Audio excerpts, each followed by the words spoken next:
Hello and welcome to another episode of Mansions of Madness Painting Guide. Today I'm going to be painting the ghosts. I'm going to show you two different techniques to paint these ghosts. One's going to be relatively simple and one's a little bit more complicated, but really not all that much more so. First of all, I'm going to prime both of these figures in a white. You will notice here that there is two different shades, and no, that's not because of the lighting. It's because the one on the left uses Citadel's Corax White, which is a little bit softer white, and then the other one is a pure white from Army Painter. I'm going to start with the Corax White one. And first of all, I'm just going to paint those chains. I use plate mail metal from Army Painter, but of course you could use any metal that you are comfortable with.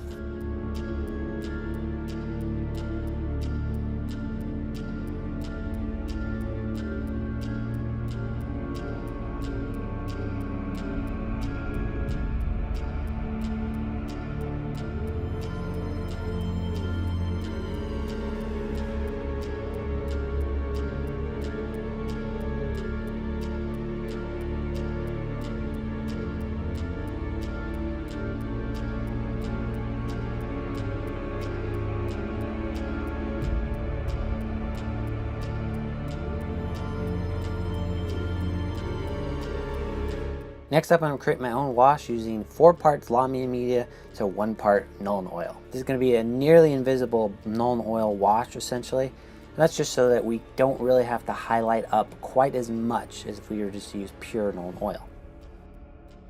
I'm going to splash this all over the ghost.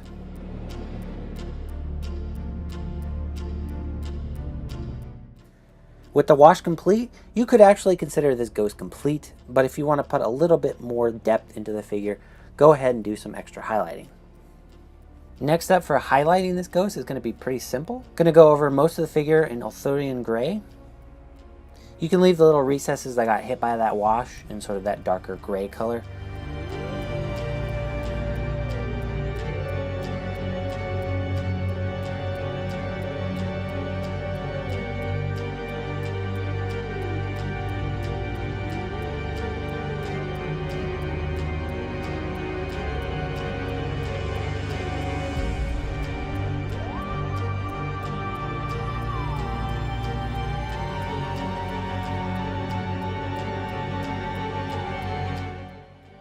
And then once you've done a full coat of that, use some pure white to hit a few selected areas that you feel deserve that highlight. So maybe the top of the head, the edge around the mouth, the tips of the fingers, the really bright spots on the pants. This is a ghost though, so it doesn't really matter if it's pure white or if there's a little bit more shade to it. It's nice to have some depth, of course, but if you overly brighten it, it's probably not that huge of a deal.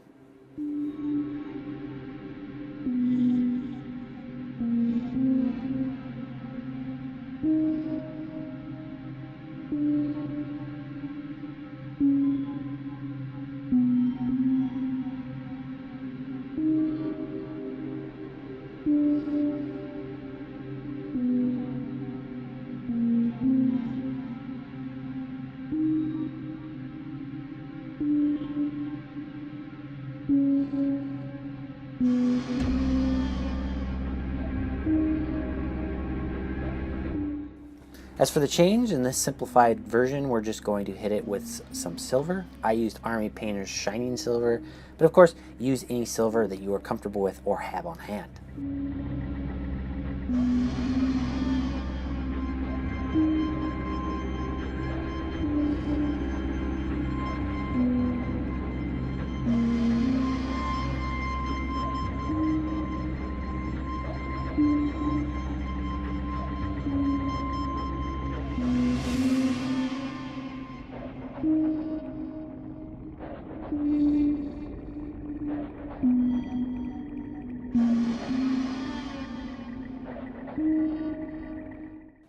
For the second ghost, we're going to spend a little bit more time, but really it's kind of the same thing, just with different colors.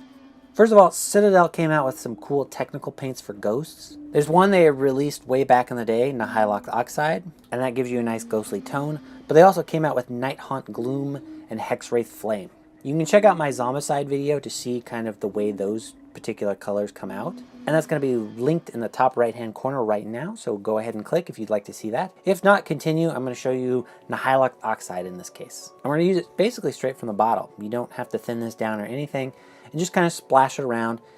If you want to be a little bit thinner so you don't have to highlight as much, that's perfectly fine. You might want to make sure that not every area is drenched in this and leave a little bit of the white behind. But don't worry if you are just splashing it everywhere and certain areas get a little too deep.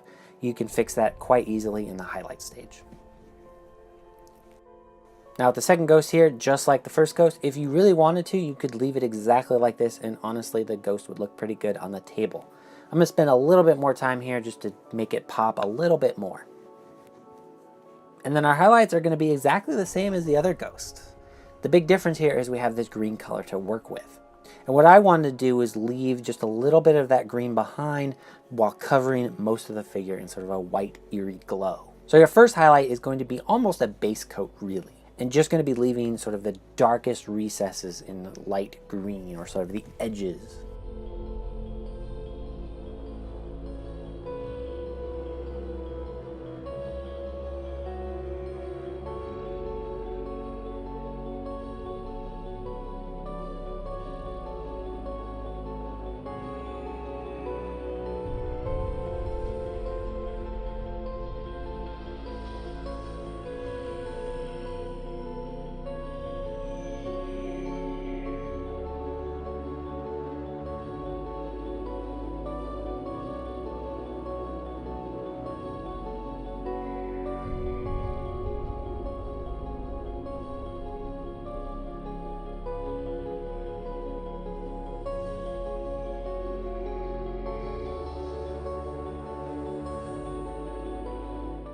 And then next up, we'll be hitting it with white, just like the other figure.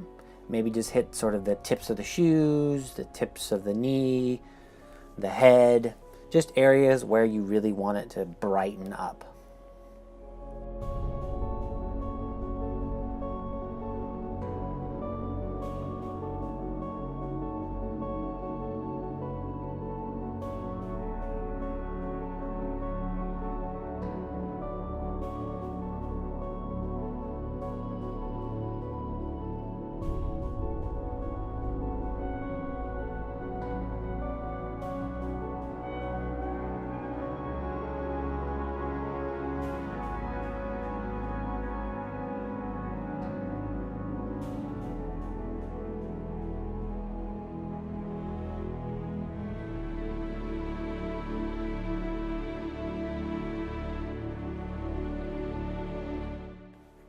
Then I'm going to do something a little bit different for the chains. I'm going to practice, as I'm no master of it, but I'm going to try some non-metallic metal. I will be including a link here in the top right hand corner for a better non-metallic metal tutorial than this. I'm just sort of practicing the technique and saying that, hey, you could try this if you wish, but by all means, if you just want to do it the original like the other ghost, by all means go ahead. So first of all, I'm going to color the chains in sort of a dark gray color. And for that, I'm mixing a little bit of black with celesta gray. And this will be our base coat basically for the chains. Make sure you try as much as possible to miss the clothing of the ghost and all sorts of things. But this sculpt is a little bit messy, so sometimes it's hard to tell exactly where the chains end and the clothes begin. Just make your best judgment.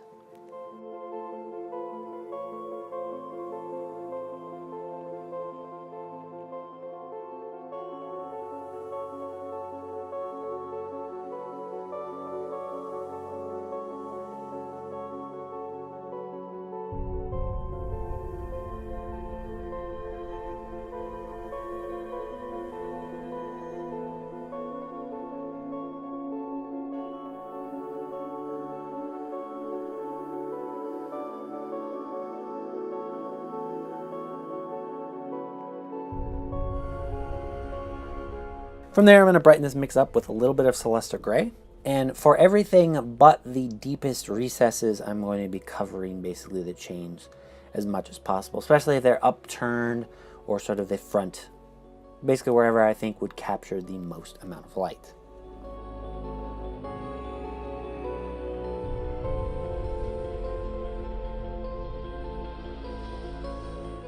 From there, I'm going to do celesta gray. And I'm just going to hit pockets of the chains, basically where I think there might be a slight glint from the light.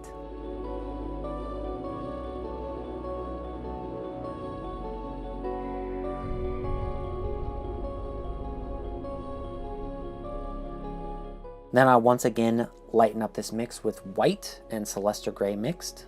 This will be our second to last highlight, just hitting very small areas where there might be a lot of light.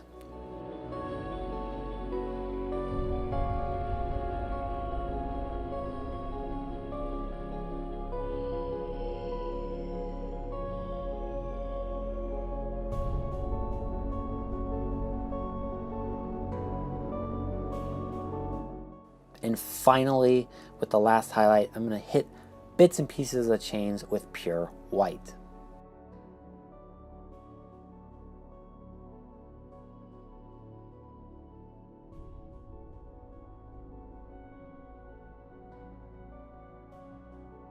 And that's going to be it for these ghosts. Put a protective coating on them, glue them to whatever base you prefer, and they're ready to go.